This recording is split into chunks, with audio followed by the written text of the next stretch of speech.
আসসালামু আলাইকুম সম্মানিত দর্শক শ্রোতা সবাই কেমন আছেন? আশা রাখি সবাই ভালো আছেন। মহার্ঘ ভাতার সর্বশেষ আপডেট নিয়ে আজকে আপনাদের মাঝে হাজির হয়েছি। এখানে আন্দোলনকারীরা বলেছে যে 50% মহার্ঘ ভাতা না দিলে কঠোর কর্মসূচি সরকারি কর্মচারীদের। এখানে সরকারি কর্মচারীরা 50% দাবি করেছে মহার্ঘ ভাতা দিতেই হবে 50%। এই বিষয়ে বিস্তারিত কি বলা হয়েছে আপনাদের মাঝে আজকে জানিয়ে দেওয়ার চেষ্টা করব। আশা করি ভিডিওটি মনোযোগ সহকারে শেষ পর্যন্ত দেখার চেষ্টা করবেন।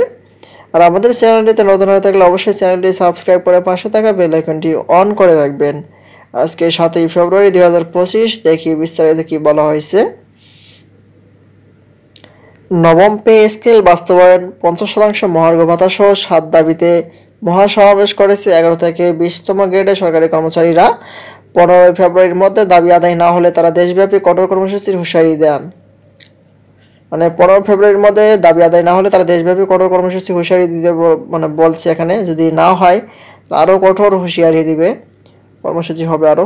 শুক্রবার সকালে রাজধানীর কেন্দ্রীয় শহীদ মিনারে সরকারি কর্মচারী দাবি আদায় ঐক্য পরিষদের ব্যানারে এ দাবি জানান তারা। মহাসমাবেশে প্রধান অতিথি ছিলেন নাগরিক ঐক্যের সভাপতি মাহমুদুর রহমান মান্না। বিশেষ অতিথি ছিলেন গণসংহতি আন্দোলনের প্রধান সমন্বয়কারী জুনায়েদ সাকি। সরকারি কর্মচারীরা বলেন, যৌক্তিক দাবিগুলো অবিলম্বে মেনে নিতে হবে। প্রজাতন্ত্রের এই কর্মচারীরা নিরলসভাবে মানুষের সেবা দিয়ে আসছে, তাই আমাদের সঙ্গে বৈষম্য মানব না। এ হলো সরকারি কর্মচারীদের মহার্ঘ ভাতা যে 50% নেওয়ার দাবি, সেটা সর্বশেষ আপডেট। পরবর্তীতে মহার্ঘ ভাতার সর্বশেষ আপডেটগুলো পেতে আমাদের চ্যানেলটাকে সাবস্ক্রাইব করে রাখবেন। ধন্যবাদ সবাইকে। আসসালামু আলাইকুম।